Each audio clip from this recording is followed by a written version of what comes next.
আজি ঘৰতে লগা আমলখি কেইটামান ছিঙি আনিছোঁ দেই। মিঠা আচাৰ এটা বনাম বুলি ভাবিছোঁ, তাকে প্ৰিপেৰেশ্যনটো কৰি লৈছোঁ। মানে আমলখিকেইটা ভাপত সিজাব লাগিব, পানীত মানে হেৰি নকৰোঁ, সেইটো কাৰণে মোৰ তেনেকুৱা নাই যোগান। সেইটো খৰাহী এটাতে এনেকৈ কৰি লৈছোঁ, তলত পানী দি পেলাই। তাৰ মছলাখিনি ৰেডি কৰি লৈছোঁ। এয়া আজৱাইন, জিৰা, ধনিয়া, হালধি, কাশ্মীৰী ৰেড চিলি আৰু জালুক কেইটামান। এইফালে আমলখিখিনি বইল কৰি লৈছোঁ আৰু গুড় কাটি লৈছোঁ।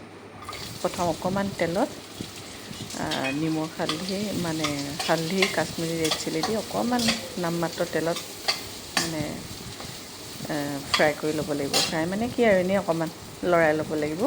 তাৰপিছত তাতে কুটি লোৱা গুড়খিনি দি দিম। পানী ইউজ নালাগে কৰিবলৈ, গুড়ৰ পৰাই যিটো হেৰি ওলাব, সেই তেনেকৈ মানে অকণমান সময় গুড়খিনি গলালৈকে অকণমান সৰুকৈ গেছটো দিব লাগিব দেই। গেছটো ডাঙৰকৈ নিদিব, গুড়খিনি জ্বলি যাব নহ'লে।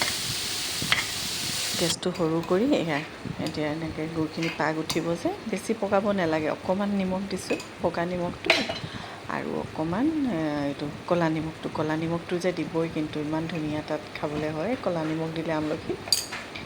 ক'লা নিমখ আৰু বগা নিমখ দুয়োটাই অকণমান দিব লাগে আৰু। মই একদম কম বনাইছোঁ। আৰু এইখিনি মছলাখিনি ৰ'ষ্ট কৰি মিক্সিত পিচি ল'লোঁ, যিখিনি মছলা দেখাইছিলোঁ।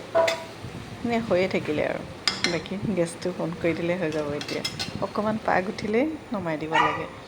তাকে বোলো আপোনালোকক খাই দেখুৱাওঁ, এক্সপ্ৰেশ্যনটো চাব দেই। কি টেষ্টি! নিজে খাই নিজে তাৰিফ কৰিছোঁ দেই। বনাই চাব আৰু কমেণ্ট কৰিব কেনেকুৱা হৈছে।